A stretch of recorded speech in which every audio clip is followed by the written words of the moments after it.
Good evening friend, good evening to all of you. आपका honey study classes में बहुत बहुत स्वागत है। आज हम देखने जा रहे हैं अपने कॉन्स्टिट्यूशन के जो मोस्ट पॉइंट्स हैं उनके बारे में, जो आपके एग्ज़ाम के लिए वेरी वेरी इंपॉर्टेंट होने वाला है।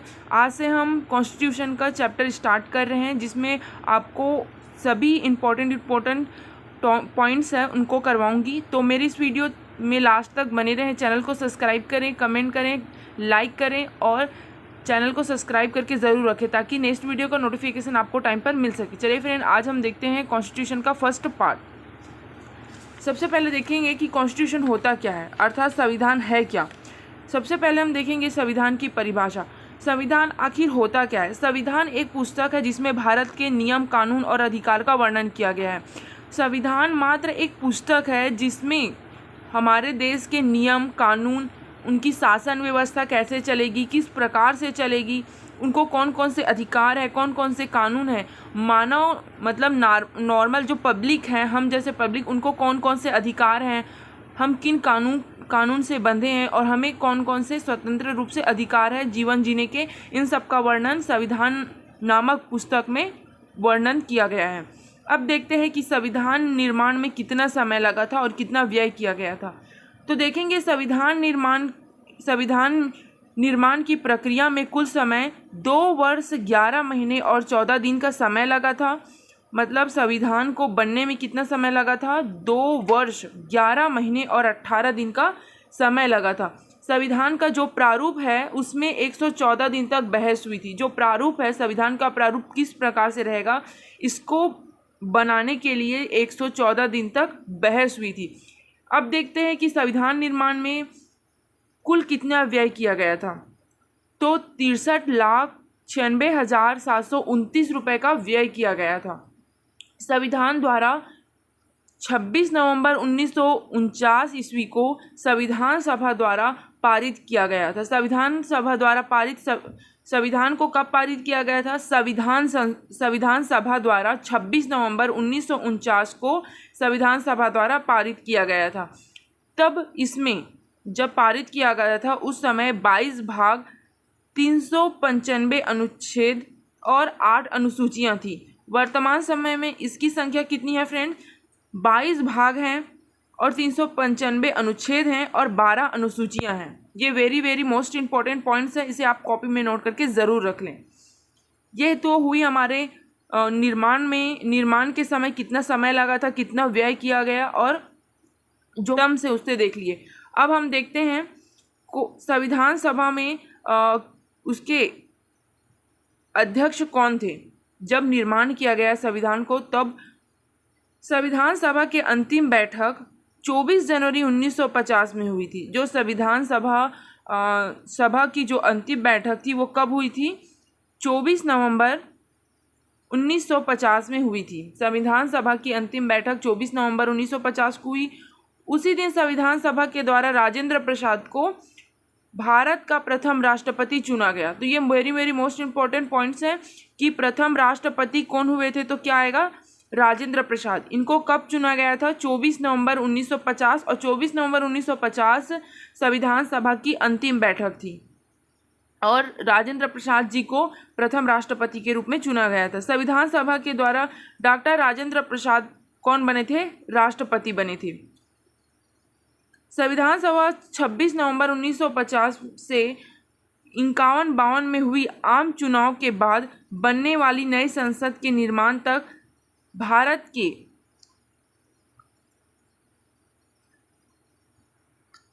राष्ट्रपति के रूप में कार्य किया था। अब देखते हैं हम संविधान सभा द्वारा किया गया अन्य निम्नलिखित कौन कौन से कार्य हैं। संविधान सभा 1949 में राष्ट्रमंडल में भारत की सदस्यता को सत्यापन किया। जो भारत की राष्ट्रमंडल है उनके द्वारा संविधान सभा 1949 में भारत की सदस्यता को सत्यापित किया गया। 22 जुलाई 1947 को राष्ट्रीय ध्वज को अपनाया गया। ये very very most important points है कि हमारे जो राष्ट्रीय ध्वज है उसे कब अपनाया गया। तो 22 जुलाई 1947 को राष्ट्रध्वज को अपनाया गया। थर्ड पॉइंट है, इसमें 24 जनवरी 1950 को राष्ट्रगान को एवं 26 जनवरी 1950 को राष्ट्रगीत को अपनाया गया। राष्ट्रगान को कब अपनाया गया? 24 जनवरी 1950 में। राष्ट्रगान को 24 जनवरी 1950 में और 26 जनवरी 1950 को राष्ट्रगीत को अपनाया गया। अब देखते हैं कि हमारे भारतीय संविधान में कितने अनुसूची, कितने भाग और कितने अनुच्छेद हैं। तो भारतीय संविधान में 22 भाग हैं। जब संविधान निर्माण हुआ तब भी 22 भाग थे और वर्तमान में भी 22 भाग हैं। संविधान के कितने अनुच्छेद हैं? पहले भी अनुच्छेद की संख्या कितनी थी? 395 थी। बात अलग है कि अभी क ख ग करके जोड़कर 400 से अधिक अनुच्छेद बन गए हैं, परंतु मूल रूप से कितने हैं? 395 अनुच्छेद। अनुसूची पहले 8 थी, अब 12 कर दी गई है। इसमें 4 अनुसूची और जोड़ दी गई है।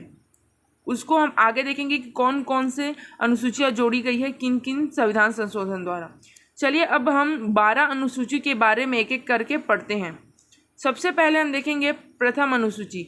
प्रथम अनुसूची में इसमें भारत के संघ घटक राज्य की संख्या, केंद्र सरकार, केंद्र शासित प्रदेशों के क्षेत्रों का उल्लेख किया गया है। जो प्रथम अनुसूची है, हमारे कितने अनुसूची हैं? हमने देखा कि हमारे संविधान में 12 अनुसूचियां हैं। इनमें से प्रथम अनुसूची में भारतीय संघ के घटक राज्यों के संख्या और केंद्र शासित प्रदेशों के क्षेत्र का उल्लेख किया गया है। मतलब इसमें कहा गया फ्रेंड्स कि जो प्रथम अनुसूची है उसमें हमारे भारत में कितने राज्य हैं, राज्य की संख्या कितनी है, उसका क्षेत्रफल कितना दूर तक विस्तार है, और केंद्र शासित प्रदेश मतलब यूनियन टेरिटरी, जहाँ केंद्र सरकार का, वहाँ राज्य सरकार नहीं होते, डायरेक्टली केंद्र सरकार उन पर शासन करता है, केंद्र सरकार का वहाँ प्रभाव रहता है, केंद्र सरकार वहाँ शासन करते हैं। इन सब के क्षेत्र के बारे में उल्लेख किया गया है। जैसे दिल्ली सबसे बड़ा केंद्र शासित प्रदेश है और वहाँ पर डायरेक्टली केंद्र सरकार वहाँ पे शासन करती है। तो केंद्र शासित प्रदेश और राज्य के जो संघ राज्य हैं उनके बारे में उसके बारे में वर्णन किस में किया गया है? वो अनुसूची 1 में किया गया है। आई होप कि आपको समझ में आ गया होगा। अब देखते हैं अनुसूची 2।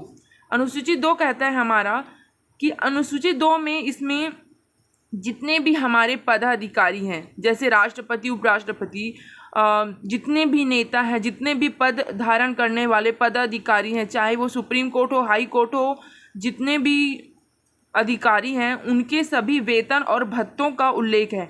जो वेतन है, उन्हें वेतन कितना मिलेगा, उन्हें भत्ते कितने मिलेंगे, उनके रिटायरमेंट के बाद उनको पेंशन कितना मिलेगा, इन सब के बारे में अध्ययन द्वितीय अनुसूची में किया गया है।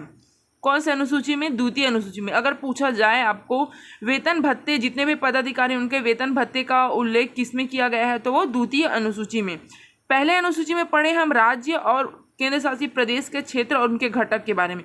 दूसरे अनुसूची में पढ़ेंगे हम जो जितने भी पदाधिकारी हैं उनके अंतर्गत पेंशन और उनके वेतन भत्तों का उल्लेख किसमें किया गया है? द्वितीय अनुसूची में। अब देखते हैं हम, नेक्स्ट है हमारा तृतीय अनुसूची। तृतीय अनुसूची में इसमें विभिन्न पदाधिकारी जैसे मंत्री, उपमंत्री, उच्च न्यायालय, उच्चतम न्यायालय के पद को ग्रहण करने से पहले जो शपथ लिया जाता है, उन सब के शपथ कैसे लेते हैं, किस प्रकार से लेते हैं, इसका अध्ययन है। तृतीय अनुसूची में किसका वर्णन है? जो पदाधिकारियों हैं उनके शपथ का उल्लेख किया गया है। जितने भी पदाधिकारी हैं, जितने भी अपना पद ग्रहण करते हैं, उसके पूर्व, पद ग्रहण करने के पूर्व शपथ लेते हैं। और शपथ किसमें वर्णन किया गया है? अनुसूची 3 में उसका वर्णन किया गया है। नेक्स्ट है हमारा चौथी अनुसूची। चौथी अनुसूची में हम देखेंगे इसमें विभिन्न राज्य और केंद्र शासित प्रदेशों के प्रतिनिधित्व का वर्णन किया गया है। जो चौथी अनुसूची है उसमें कहा गया है कि हमारे जो राज्य हैं, राज्य में कितने सीट होंगे। सभी राज्य हैं, 28 राज्य, 28 राज्य हैं और केंद्र शासित प्रदेश हैं, उनमें कितने कितने सीट होंगे, उन सब के बारे में अध्ययन किया गया है। मतलब उस सम के बारे में किसमें बताया गया है, चौथी अनुसूची में यही बताया गया है कि जो राज्यों में जो सीट होंगे वो कितनी संख्या में होंगे, कितनी मात्रा में होंगे, उनके बारे में चौथी अनुसूची में बताया गया है। अब नेक्स्ट है हमारा पांचवी अनुसूची। पांचवी अनुसूची में इसमें विभिन्न अनुसूचित क्षेत्र और अनुसूचित जाति प्रशासन पर नियंत्रण के बारे में बताया गया है। पांचवी अनुसूची में क्या है फ्रेंड्स, जो एसटी और एससी को विशेष रूप से आरक्षण दिया गया है उनके बारे में अध्ययन हमारे पांचवी अनुसूची में किया गया है। जो एसटी एससी पिछड़े वर्ग हैं उनको आरक्षण दिया गया है, उस आरक्षण का वर्णन पांचवी अनुसूची में अध्ययन किया जाता है। नेक्स्ट है हमारा छठी अनुसूची। इसमें असम, मेघालय, त्रिपुरा, मिजोरम जो हमारा पूर्वी राज्य है, उत्तर पूर्व राज्य, वहाँ कुछ क्षेत्र ऐसे हैं, कुछ राज्य ऐसे हैं जो बहुत ही पिछड़े हुए हैं। यह राज्य के आधार पर पिछड़ापन को दूर करने के लिए उन्हें भी उनके राज्यों में विकास के लिए उनको विशेष रूप से संविधान में प्रावधान दिया गया है, प्रावधान किया गया है। और ऐसे जनजाति जहां आज भी पिछड़े हुए हैं उनके विकास के लिए छठी अनुसूची में प्रावधान है। उसका अध्ययन हम किस में करते हैं, छठी अनुसूची में करते हैं। पिछड़े राज्य में कौन कौन से राज्य आ जाएंगे, असम, मेघालय, त्रिपुरा, मिजोरम, ये राज्य पूर्ण रूप से पिछड़े हुए हैं। इनके विकास के प्रावधान छठी अनुसूची में किया गया है। नेक्स्ट है हमारा सातवीं अनुसूची। सातवीं अनुसूची में हम देखेंगे कि केंद्र और राज्य के बीच जो शक्ति का बंटवारा है वो किया गया है। मतलब कौन कौन सी शक्तियाँ, कुछ शक्तियाँ केंद्र सरकार के पास है, कुछ शक्तियाँ राज्य सरकार के पास है। शक्तियाँ अर्थात वे नियम और कानून जो केंद्र सरकार भी बनाते हैं और राज्य सरकार भी बनाते हैं, उन दोनों के बीच जो बंटवारा किया गया है कि इतना कानून केंद्र सरकार बनाएंगे, इतना कानून इन विषयों पर राज्य सरकार कानून बनाएंगे, इन सब का अध्ययन सातवीं अनुसूची में किया गया है। कितने प्रकार की अनुसूची हैं, ये 3 प्रकार की अनुसूची के अंतर्गत आते हैं। सातवीं अनुसूची 3 भाग से शक्तियों का बंटवारा किया गया है। कौन कौन सी सूची पर कानून राज्य सरकार बनाएगी और कौन कौन पर केंद्र सरकार, ये निम्न आधार पर इसका विभाजन किया गया है। चलिए देखते हैं कौन कौन सी अनुसूची है वो। सम सूची, राज्य सूची और समवर्ती सूची, ये 3 प्रकार की सूचियां हैं जिस पर राज्य सरकार, केंद्र सरकार मिलकर उनके शक्तियों का बंटवारा किया गया है। तो सबसे पहले हम देखेंगे सम सूची। इसमें दिए गए विषय पर केंद्र सरकार कानून बनाती है। जो केंद्र सरकार है, हमारे देश की केंद्र सरकार, वह कानून बनाती है सम सूची पर। राष्ट्र हित से संबंधित सभी बातों को ध्यान में रखकर केंद्र सरकार कानून बनाती है। संविधान में लागू होने के समय 97 विषय थे। वर्तमान में इसकी विषय की संख्या कितनी है, 100 है। संघ सूची में कुल महत्वपूर्ण विषय हैं देश के प्रतिरक्षा, विदेशी मामले, युद्ध, शांति व्यवस्था, रेल, डाक सेवा, तार, मुद्रा, बैंकिंग, परमाणु शक्ति आदि के विषय पर सम सूची के अंतर्गत आता है। और सम सूची पर कानून कौन बनाता है, तो हमारे केंद्र सरकार बनाते हैं। इसमें राज्य सरकार हस्तक्षेप नहीं कर सकते। अब आते हैं हमारे राज्य सूची। राज्य सूची में, इस सूची में दिए गए विषय पर राज्य सरकार कानून बनाती है। जो राज्य सूची आती है उसमें कानून कौन बनाता है, उसमें राज्य सरकार कानून बनाती है। संविधान के लागू होने के साथ, जब संविधान लागू हुआ था उस समय इसमें 66 विषय थे। सम सूची में कितने विषय थे, सम सूची में थे 97 विषय और राज्य सूची में थे 66 विषय।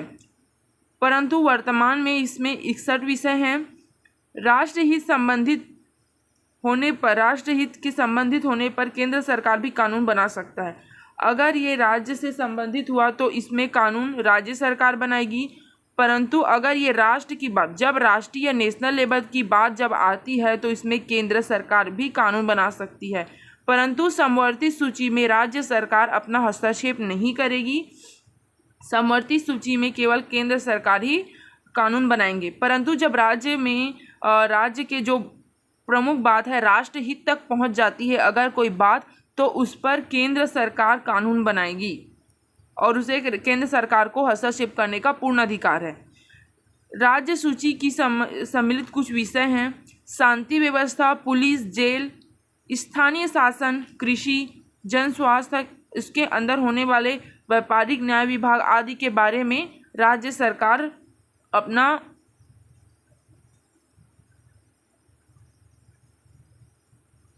कानून बना सकती है। हमने देख लिया केंद्र सरकार द्वारा बनाने वाले कानून कौन किसके अंतर्गत आते हैं, और हम अब राज्य सरकार द्वारा अब देखेंगे हम समवर्ती सूची। समवर्ती सूची क्या है? समवर्ती सूची इसके अंतर्गत दिए गए विषय पर केंद्र सरकार और राज्य सरकार दोनों मिलकर कानून बनाता है। जो समवर्ती सूची होती है उसमें केंद्र सरकार और राज्य सरकार दोनों मिलकर कानून बनाती है, परंतु कानून के विषय समान होने पर, यदि कोई कानून का विषय समान है, केंद्र सरकार द्वारा बनाए गए कानून की मान्यता होगी। देखिए, अगर जो समवर्ती सूची है उसमें केंद्र और राज्य दोनों मिलकर कानून बनाते हैं, परंतु ऐसा सिचुएशन आ गया कि राज्य सरकार और केंद्र सरकार के बीच मतभेद होने लगी किसी कानून को लेकर, तो उसमें मान्यता किसकी दी जाएगी? केंद्र सरकार की मान्यता सर्वाधिक दिया जाएगा और उसके द्वारा बनाया गया कानून मान्य होगा। राज्य सरकार द्वारा बनाया गया कानून केंद्र सरकार के बनाए गए कानून के साथ ही समाप्त हो जाएगा। जैसे ही हमारे केंद्र सरकार कानून बनाएगा, वैसे ही राज्य सरकार द्वारा बनाए गए कानून समाप्त कर दिया जाएगा। संविधान लागू होने के समय इसमें विषय कितने से? 47 विषय थे। अब वर्तमान में इसकी संख्या 52 विषय है। समवर्ती सूची में वर्तमान में 52 विषय हैं। पहले कितने थे? 47 थे। ये मोस्ट वेरी इंपॉर्टेंट पॉइंट्स है, इसे आप याद ज़रूर कर लें। वर्तमान में इसमें कितने विषय हैं समवर्ती सूची में? तो 52 विषय हैं। कुछ विषय प्रमुख हैं, जैसे दीवानी मामले, फौजदारी कानून, प्रक्रिया, विवाह एवं तलाक, शिक्षा, आर्थिक नियोजन, बिजली, समाचार पत्र, श्रमिक संघ एवं वन आदि के बारे में विषय ये समवर्ती सूची के अंतर्गत रखे गए हैं। अब देखते हैं 8वीं अनुसूची। 8वीं अनुसूची क्या कहता है फ्रेंड्स? इसमें भारत के 22 भाषाओं का उल्लेख किया गया है। वर्तमान में कितनी भाषाएं हैं? 22 भाषाएं। परंतु जब हमारा संविधान लागू हुआ था उस समय 14 भाषाएं थी। अभी कितनी है? 22 भाषा है। संविधान संशोधन कर इसमें और भी भाषाओं को ऐड किया गया, जो हम आगे पढ़ेंगे कब कब संशोधन किया गया और कौन कौन सी भाषाएं जोड़ी गई। वर्तमान में कितनी भाषा है? 22। और संविधान निर्माण के समय कितनी भाषा थी? तो 14। ये वेरी मोस्ट इम्पॉर्टेंट पॉइंट्स है, इसे आप याद ज़रूर कर लें। और 8वीं अनुसूची में जो 22 भाषा है उनके बारे में उल्लेख किया गया है। 8वीं अनुसूची में कितने भाषा का वर्णन किया गया था? 14 भाषा का। अब देखते हैं कि कौन कौन से संविधान संशोधन द्वारा कौन कौन से भाषा ऐड की गई है, जोड़ी गई है। तो देखेंगे कि 1967 में 21वां संविधान संशोधन द्वारा 1967 ईस्वी में 21वां संविधान संशोधन द्वारा जो सिंधी भाषा है, कौन सी भाषा? सिंधी भाषा, उसको जोड़ा गया था। 1992 ईस्वी में 71वां संविधान संशोधन हुआ, जिसमें 3 भाषा को जोड़ा गया था, कोंकणी, मणिपुरी, नेपाली। कोंकणी, मणिपुरी और नेपाली भाषा को 71वें संविधान संशोधन द्वारा जोड़ा गया था 1992 में। कौन कौन सी भाषा थी वो? कोंकणी, मणिपुरी और नेपाली, इन भाषाओं को। नेक्स्ट संविधान संशोधन हुआ था भाषा को लेकर 2003 में, 92 संविधान संशोधन। इसमें कौन सी भाषा को जोड़ी गई थी? तो मैथिली, संथाली, डोंगरी, बोडो।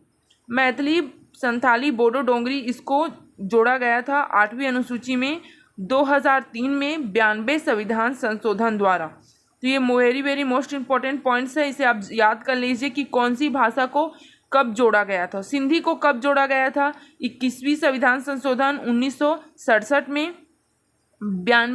1992 ईस्वी में 71वें संविधान संशोधन जोड़ा गया था कोंकणी, मणिपुरी और नेपाली को। 2003 में 92 संविधान संशोधन द्वारा मैथिली, संथाली, बोडो, डोंगरी को जोड़ा गया था।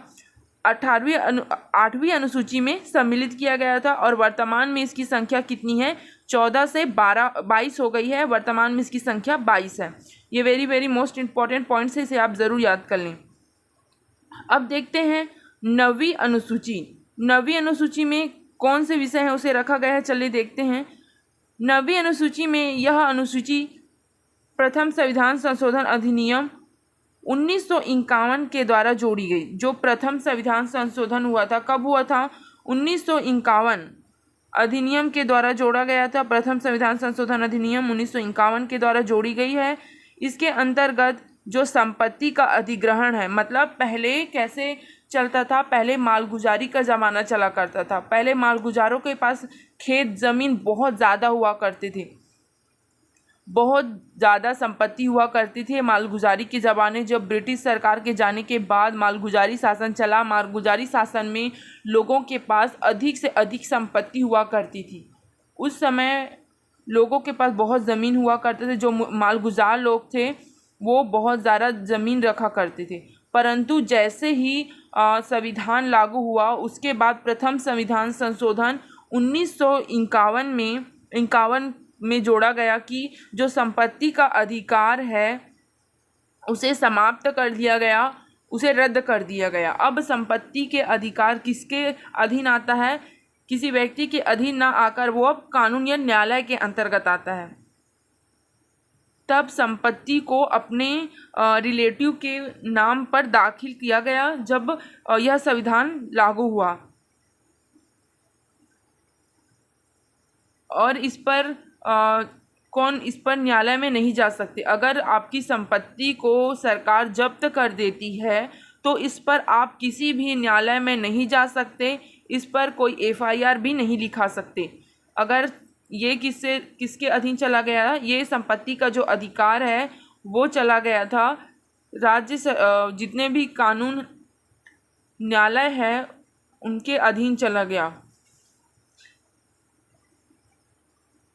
और जो 9वीं अनुसूची है उसमें कितने अधिनियम है? 284 अधिनियम है। वर्तमान में इसमें अनुसूची कितनी है? 284 अनुसूची अधिनियम है। और ये अब किसके अधीन आता है? ये आता सरकार के अधीन आता है। इस पे संपत्ति को मानव का अधिकार नहीं रहा। किस संविधान संशोधन द्वारा? 1991 में इसे जोड़ा गया, प्रथम संविधान संशोधन के द्वारा। नेक्स्ट है हमारा 10वीं अनुसूची। यह संविधान में 52वें संविधान है,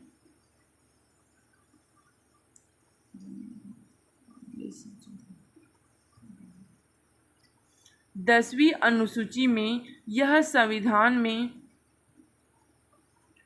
52वें संशोधन 1985 ईस्वी के द्वारा जोड़ी गई है। जो 10वीं अनुसूची है उसे कब जोड़ी गई है?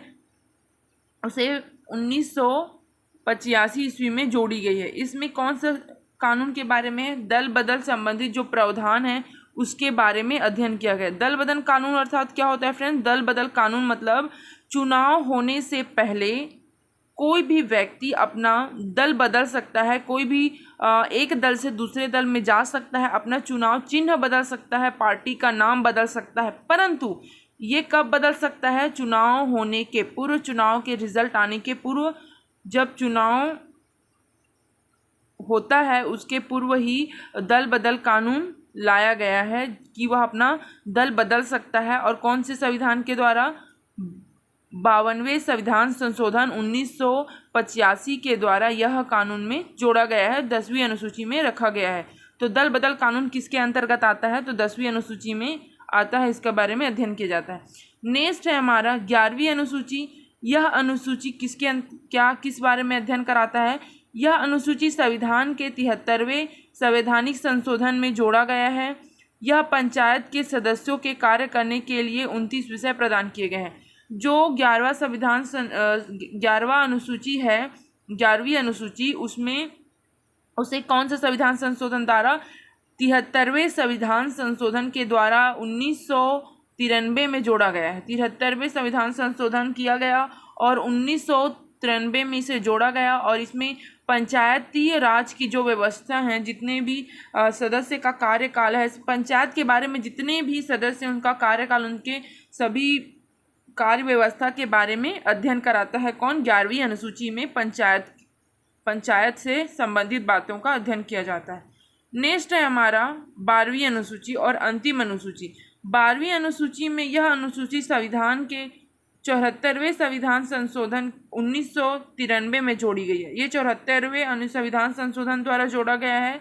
73वें संविधान संशोधन में क्या जोड़ा गया था? पंचायती राज।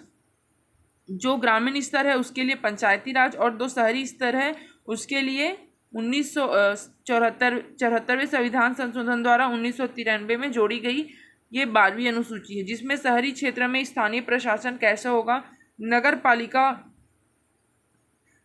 उनके बारे में 12वीं अनुसूची में बताया गया है। 12वीं अनुसूची में बताया गया है और वर्तमान में इसके कितने विषय दिए गए हैं? 18 विषय दिए गए हैं नगर पालिका के। तो अब देखते हैं इसको कैसे याद करें। अब इतने हमने देख लिया थ्योरी सेशन को, अब देखते हैं इसके छोटे छोटे पॉइंट्स करके कैसे इसे याद करने के ट्रिक्स को देखते हैं। तो भारतीय संविधान के जो अनुसूची है उसे कैसे याद करें, उसके ट्रिक हैं, चलिए देखते हैं। सबसे प्रथम में किसके बारे में अध्ययन किया है? तो संघ अर्थात राज्य के बारे में। राजा कैसे राज करेगा, कहाँ राज करेगा, उसका क्षेत्र कैसे होगा, उस राज्य कैसे होगी, उसके बारे में। तो इससे हम रिलेट करके पढ़ सकते हैं कि राज्य मतलब एक राजा का राज्य, उसके बारे में अध्ययन किया जाता है प्रथम अनुसूची में। उसके बाद उसको एक वेतन दिया जाएगा। वेतन दो तब शपथ लूँगा, मतलब वेतन पहले दो तब शपथ लूँगा, अर्थात दूसरी अनुसूची है उसमें वेतन के बारे में अध्ययन किया गया है। वेतन के बाद शपथ, मतलब राजा को, मतलब हमारे देश के शासन हैं जो भी पदाधिकारी हैं उनकी शपथ के बारे में अनुसूची 3 में अध्ययन किया जाता है। 4th है सीट, मतलब कितने सीट होंगे कौन कौन से राज्य में, उनके बारे में।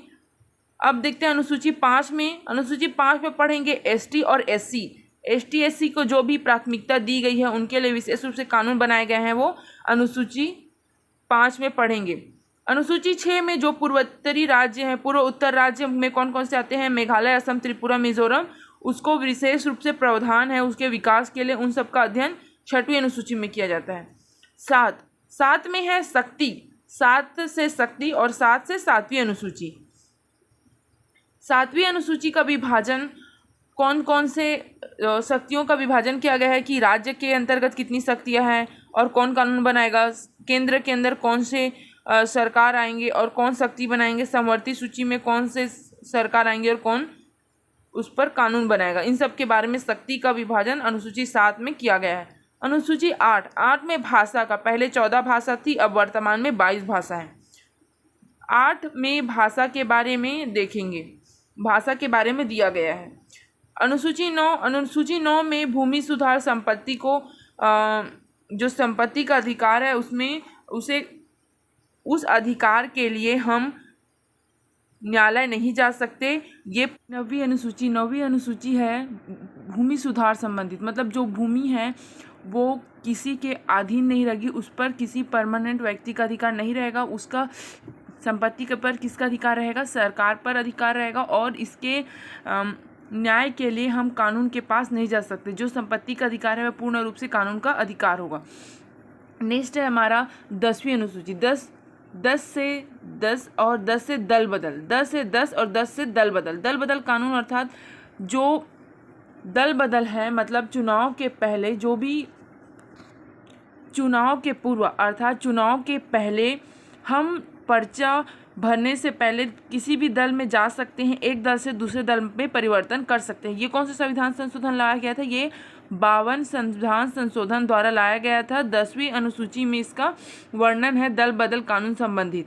नेक्स्ट है 11 अनुसूची। 11 अनुसूची में है पंचायत, जो ग्रामीण स्तर है उसके देख रेख, उसके विकास, इस सब के बारे में कौन सा अनुसूची कार्य करता है? 11वां। और 11वां में किसके बारे में अध्ययन है? पंचायत के बारे में।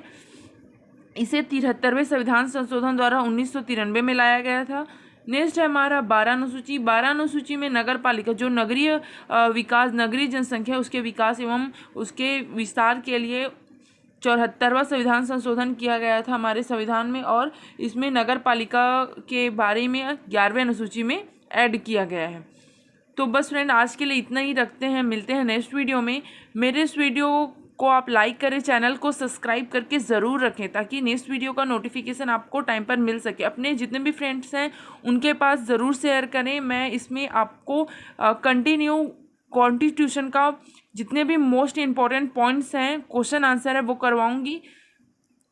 Bye bye, see you, take care, मिलते हैं नेक्स्ट वीडियो में।